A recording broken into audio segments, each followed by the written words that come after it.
Oh boy. For all of those who don't remember, you know I love to do this.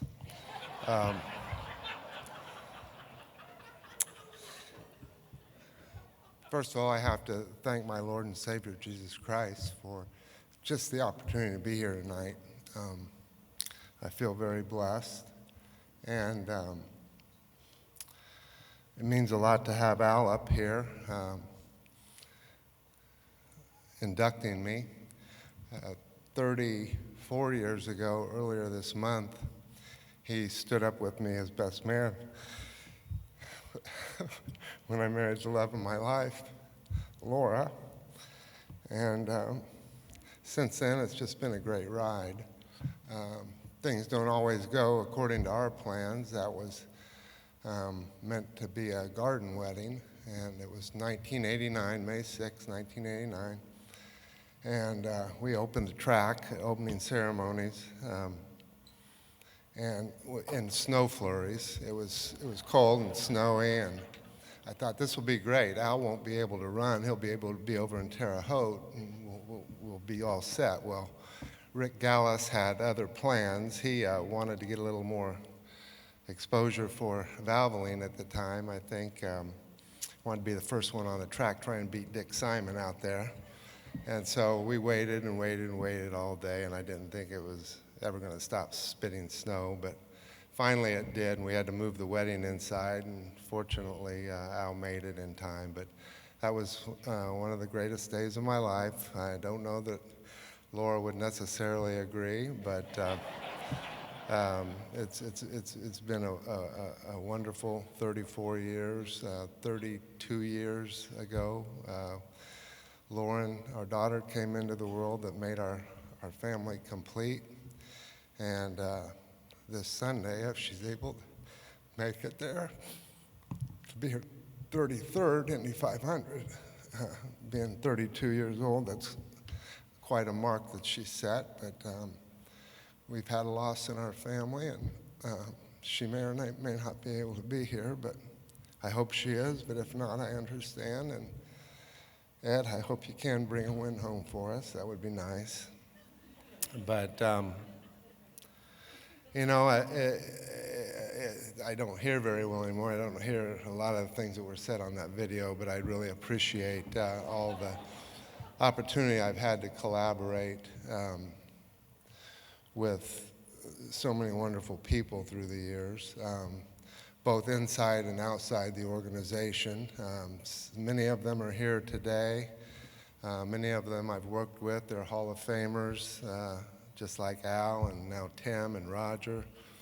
But it's just truly an honor to be able to say that we were able to design, produce, execute 3 world-class events for this city, for this community, for the motorsports industry on an annual basis. That was quite an achievement. I see people around here that I worked with back then, whether it's Peggy, who helped put this evening on, Peggy Swalls, or Mel Harder, who's with Chip Ganassi Racing now. But those are special people who led teams of people that were able to pull off those events and find fashion and make not only the Indianapolis Motor Speedway, but our entire family and the city of Indianapolis and the state of Indiana very proud.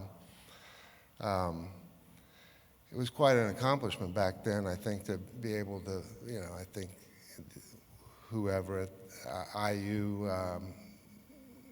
Kelly School or someone, they did the economic impact studies that said that it would, I believe that those 3 events produced about $750 million worth of impact, and that was pretty impressive. But, seeing, folks like Terry Trammell, Steve Alvey, Dr. Bach, a lot of these people that are gone that really had a focus on safety made an impression on me, particularly losing drivers along the way. Scott Brayton, I think, that first year of the Indy Racing League, had a profound impact on me. And, we had had a lot of injuries and whatnot before, and I remember having conversations with Rick and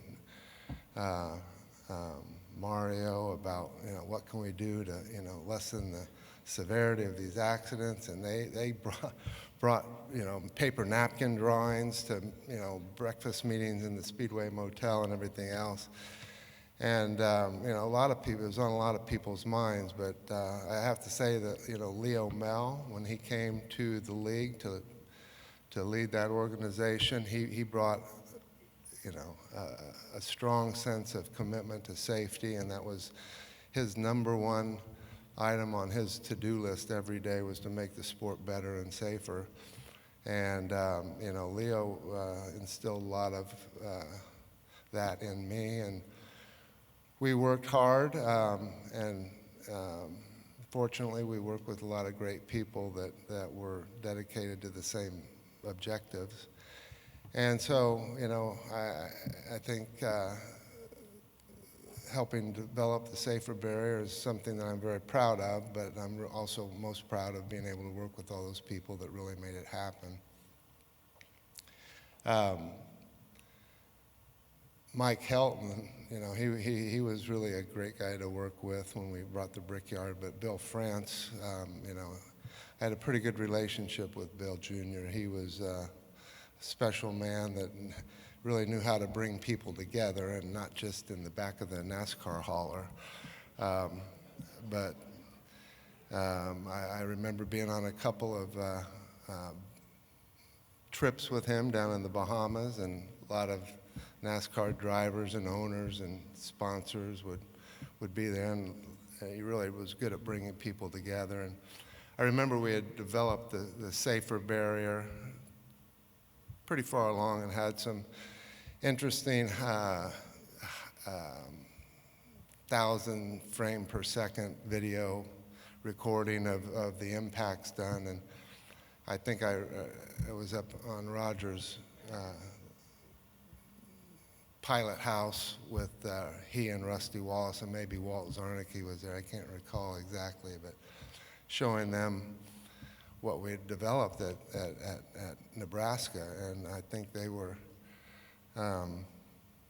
taken back by that a little bit, and it's kind of neat that Rusty was involved with building the first and only track, I think, since the advent of the safer barrier that incorporated it into the original design of the Iowa Speedway. So that means a lot, and I think that there's other relationships that came out of that. I got to know Dale Earnhardt pretty well, and he was a lot of fun to go hunting with, and had a lot of neat conversations with him. Got to know him around the dinner table.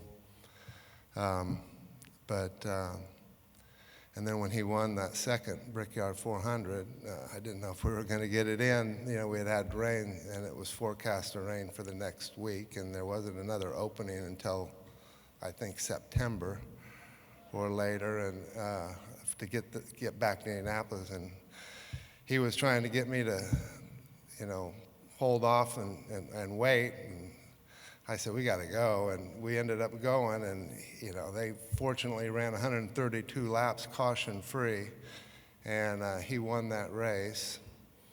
But I'll never forget in Victory Lane there when I said, I bet you're glad we ran the race now, and he gave me that wink with a big grin, and it was really special. But I guess beyond the collaboration, our family's been very proud to serve as stewards of the Indianapolis Motor Speedway for nearly 75 years.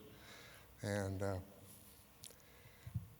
it's quite a big transition for all of us, but I'm happy that, we were kind of notorious, I think, for not necessarily always seeing eye to eye, as sometimes families do, but I love my family, and very proud of my children, and I love my grandkids to death, and I'm very proud, and their love is what sustains me today. We have a lot of friends here that are obviously in for the weekend, but they're here tonight. I have people from my prayer group that support me and that feed me, and my men's Bible study is represented here, and all that's very special to me. And It's an honor to be here sharing this evening with Tim, but especially Marlene. She's a lovely person. I love her to death, and I'm glad that, you know, to see the museum has all of their efforts focused on making sure that the thing that my grandfather was most proud of at the end of his life, seeing it come to fruition, that they're working hard to ensure that it remains a place and a part of the Indianapolis Motor Speedway. So I wish them the best. And I would just, with that, close and ask that I have just a few-minute break for the next part of the show. Thank you very much.